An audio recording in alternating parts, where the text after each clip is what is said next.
ఒక అడవిలో ఒకరోజు ఏనుగు ఒంటరిగా బాధగా తిరుగుతూ తనతో ఎవరైనా స్నేహం చేస్తారేమో అని ఒంటరిగా తిరుగుతూ ఉంది. కోతుల గుంపుని చూసి ఏనుగు, మీరు నాతో స్నేహం చేస్తారా అని కోతులని ఏనుగు అడిగింది.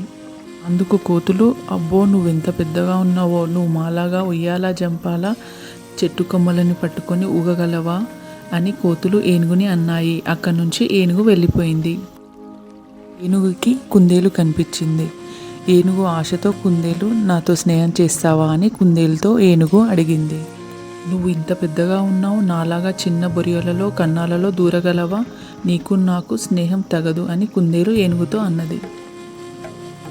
ఆ తర్వాత ఏనుగుకి కప్ప కనబడింది. కప్పతో కూడా నువ్వు నాతో స్నేహం చేస్తావా అని ఏనుగు అడిగింది. అందుకు కప్ప, నువ్వు నాలాగా గెంతలేవు, నీతో నాకు స్నేహం చేయాలని లేదు అని కప్ప ఏనుగుతో అన్నది.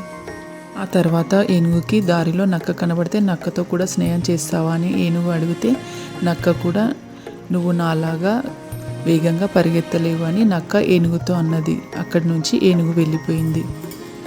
ఒకరోజు అడవిలోని జంతువులన్నీ పారిపోతున్నాయి. ఏమైంది అని ఒక ఎలుగుబంటిని ఏనుగు అడిగింది. అయ్యో, పులి అన్ని జంతువులన్నీ వెంటాడుతుంది అని ఎలుగుబంటి ఏనుగుతో చెప్పి పారిపోయింది అన్ని జంతువులతో పాటు. ఏనుగు ఎలాగైనా తన స్నేహితులందరినీ కాపాడాలని అనుకుంది. ఏనుగు ధైర్యంగా పులిని, నా స్నేహితులని చంపొద్దు అని అడిగింది. అందుకు పులి, నీకెందుకు వాళ్ళ గోల, నీ పని నువ్వు చేసుకో అని ఏనుగుతో పులి అంది.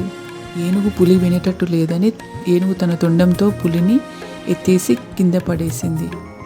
అక్కడి నుంచి పులి నెమ్మదిగా జారుకుంది. ఈ విషయం తెలిసి అన్ని జంతువులు సంతోషించాయి. నీ ఆకారం సరైనదే, ఇప్పటి నుంచి నువ్వు మా స్నేహితుడివి అని ఏనుగుని అన్ని జంతువులు మెచ్చుకున్నాయి. ఏనుగుతో ఎంతో స్నేహంగా ఉన్నాయి అన్ని జంతువులు. ఈ కథలోని మనం తెలుసుకోవాల్సిన నీతి ఏమిటంటే, స్నేహం చేయడానికి ఎలాంటి నియమాలు లేవు. ఎలాంటి రూపం ఆకారం ఉన్నా స్నేహం స్నేహమే. సర్వే జనం సుఖినో భవంతు.